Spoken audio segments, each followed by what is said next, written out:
Welcome to the channel again. Today we are talking about Lady Gregory's short one-act play, The Workhouse Ward. In our today's discussion, we shall be looking the story, looking the play at a glance. There shall be summary in English and Nepali. We'll be analyzing the play as well. Before we begin our lesson, I would like to request you all to subscribe my channel and share and drop a like to this video. Let's get started with The Workhouse Ward by Lady Gregory. The play at a glance. The Workhouse Ward is a one-act comedy by Lady Gregory. The play shares most of the elements of a comedy. This comedy is associated with humorous behavior, wordplay, pleasurable feeling, release of tension and laughter. Lady Gregory makes a comedy out of life of the workhouse dwellers. Her portrayal of these two characters makes the workhouse ward as a lively piece of drama. Mike McInerney and Michael Miskell are two old bachelors who have no close relatives and are without any financial help. They find themselves at the end of their life in the ward of a local workhouse.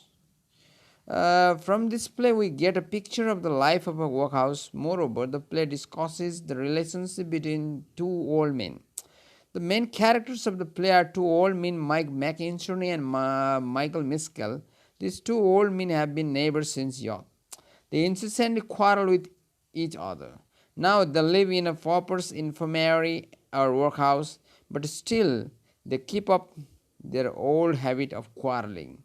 They don't stop it. They don't like to stop it. They enjoy it. The play was set in the late 18th century and early 19th century Ireland. During that age, the workhouses were common in many parts of Ireland. Lady Gregory makes a comedy out of the life of the workhouse dwellers. Lady Gregory's portrayal of these two characters makes the workhouse ward as a lively piece of drama. The play, The Workhouse Ward, depicts their life and conflicts in the workhouse. Their conversation is full of fun and comedy, while disputing they use such words which become weapons in the sustained verbal battle which we witness from the start to the finish.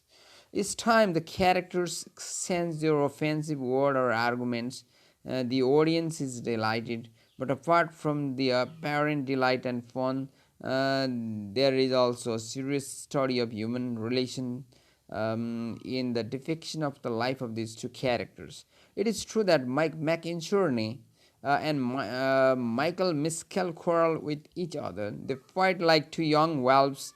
They go on fighting till they are old dogs. This is the perfect story of their relation. It's a kind of human relations that is depicted here.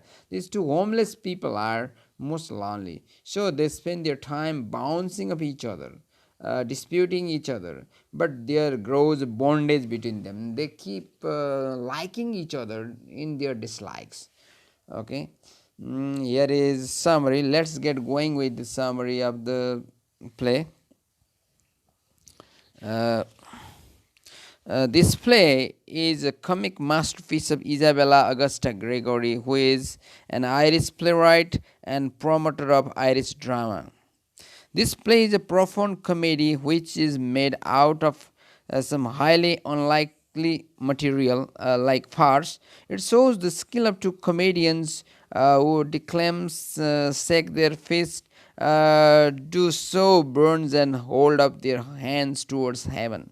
Although the play, all through the play, they enjoy their own conversation, which is briefly disturbed by the visit of a countrywoman, Mrs. Donohoe.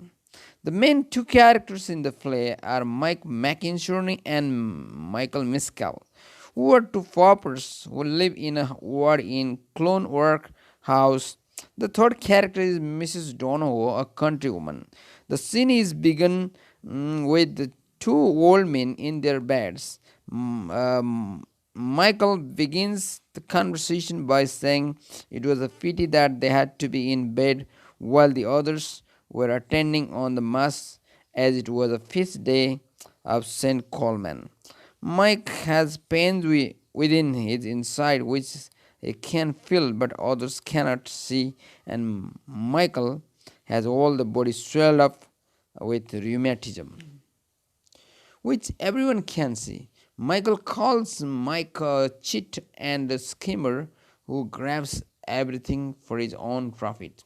Mike accused Michael of letting his four-footed beast free and trespassing on his property. Then they studied about their ancestors. Mike flatters about his generation being buried at the seven churches, and Michael tells him about the number together of cards that had come at his father's funeral and his mother's, as he had a pure blood. Mike goes on saying that when they died, he would request to put as much gap as possible between their graves. To this, Michael said that he would let the whole rest of the world prepare us till the day of judgment. Hearing this, Mike says that he would not even let his shadow and his ghost knock about while Michael's shadow and ghost. There are interruptions, or they are interrupted by Mrs. Dono wearing a frill cap and shawl and has a parcel in her hand. She comes forward to ask who is Mike and tells him that she is his sister. Mike asks her why and as she had come looking for him after 5 years. Hearing this, she tells him that their dear ones had died and her husband too had died. She was alone in her wide, lovely house, which her husband had left for herself. So she had come to ask him to come and keep her company. Well, Mike willingly agrees. Hearing this, Michael is alarmed as he asks Mike if he is really young, going, leaving him with rude people who have no respect for him and no love for him at all. He tells him that all he craves, all he craves is to talk, and to be lying here with no conversable person in it would be the abomination of misery. Agreeing with him, Mike requested Mrs. Donahoe to take both of them, as both of them would make one good, hardy man.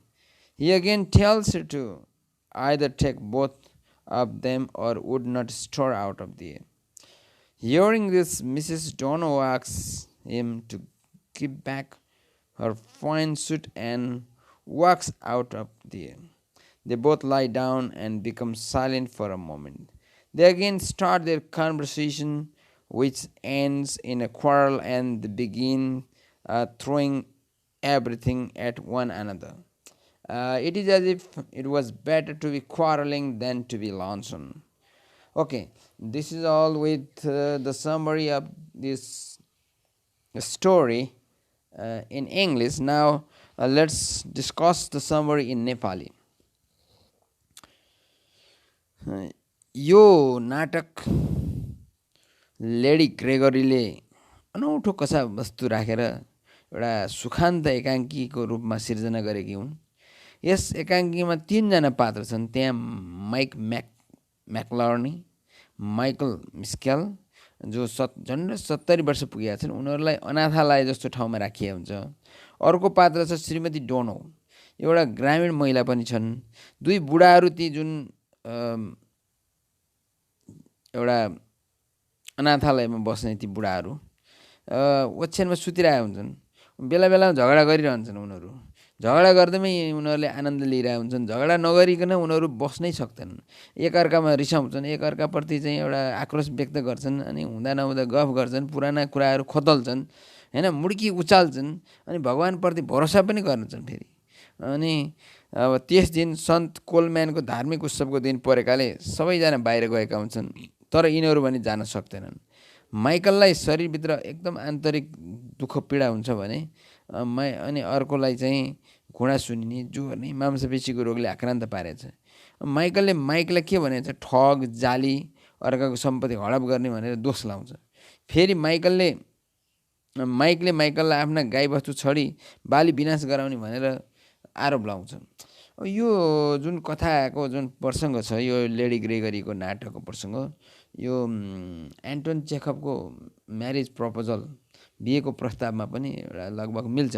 त्यहाँ पनि दुईवटा पात्रहरू एकअर्कालाई मन पराउँछन्, तर उनीहरू चाहिँ झगडा गर्नमा एउटा आनन्दित हुन्छन्। त्यस्तै खालको विषयवस्तु त्यहाँ अब एउटा केटा र केटीको कुरा छ, यहाँ दुईजना वृद्धहरूको छ, प्रसङ्ग एउटै हो, तर यहाँ कुरा के छ भन्दाखेरि यिनीहरू एकअर्काप्रति चाहिँ झगडा गर्दैमा उनीहरूले आफूलाई ठुलो देखाउन खोज्छन्, तर त्यो झगडा गर्न नपाएमा फेरि एकअर्का बिच फेरि के भएन कसो भएन भनेर के कुराको अभाव भयो भने चाहिँ उनीहरूले त्यो खालको एउटा अनुभूति पनि गर्छन्। अनि फेरि दुईजना झगडै गर्छन्, तर एउटालाई अर्कोले आफ्नो आफन्तले लिन आउँदाखेरि पनि अर्कोसँग जान पाए जाने, नत्र नजाने भनेर त्यही एउटा अनाथालयमा बस्न खोज्छ। यस्तो खालको चाहिँ एउटा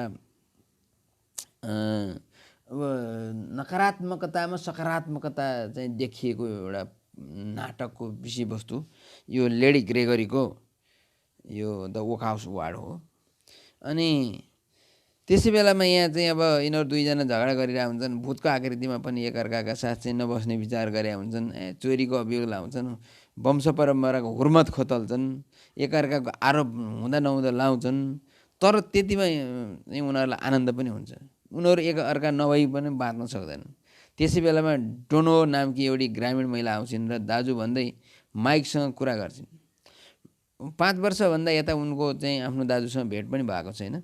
अब त्यो बिचमा उनको श्रीमान पनि बितेर उनी चाहिँ विधवा भइसकेकी छन्। माइकले यत्रो वर्ष कोही पनि उनलाई हेर्न नआएकोमा बडा शिकायत गर्छ।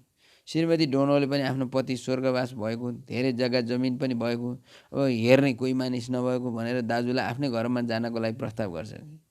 माइक जान त चाहन्छ, तर माइकललाई भने आफू एक्लै पारेर माइक जान लागेकोमा बडा चाहिँ दुःख लाग्छ र उसले आफ्नो साथीले छोडे जान्छु भन्दा बडा ठुलो चोट पर्छ। माइक दयालु भएकाले दुवैलाई लिएर जाउँ भन्ने प्रस्ताव पनि राख्छ, तर श्रीमती डोनोले यस्ता दुईवटा झगडालुलाई एकै ठाउँमा राख्न नसक्ने बताउँछिन्। यी दुईजनालाई लिएर गए त त्यहाँ पनि उनको घरमा झगडै मात्रै हुन्छ। अनि त्यसो भएर आफ्नो दाजुलाई मात्र लान खोज्दाखेरि फेरि आफ्नो दाजुको चाहिँ आफ्नो बहिनीभन्दा आफ्नो साथीसँगको बढी चाहिँ एउटा आत्मीयता भएको कारणले अनि त्यो झगडै गर्ने भए पनि चाहिँ उसँग धेरै त्यस्तो खालको आत्मीय भएको र अनि माइक दयालु भएको, अनि अब साथीप्रति चाहिँ उसको आफू बेमान गर्न मन नलागेको, अनि बरु चाहिँ दुबईमा लगेमा जाने अन्यथा नजाने भनेर विचार गर्छ। त्यसपछि श्रीमती डोनोले आफ्नो दाजुलाई दिएको लुगा पुनः फिर्ता गरेर बडा हास्यास्पद छ यहाँ, पुनः फिर्ता गरेर अर्को आफ्नो मानिस खोज्नु पर्यो भनेर बाहिर निस्कन्छ। जाने बेलामा उनले दुवै बुढाहरूलाई आफ्नो भाग्यमा चुप लागि बस्नु भनेर सल्लाह पनि दिन्छ। तिमीहरूको भाग्यमा अब चाहिँ मिलेर बस्ने एक ठाउँमा चाहिँ बस्ने ठाउँ त रहन्छ, अब यहीँ झगडा मात्रै गरेर बसेर चाहिँ कति झगडा गर्छौ, बरु चुप लाएर बस्नु भनेर सल्लाह दिन्छन्।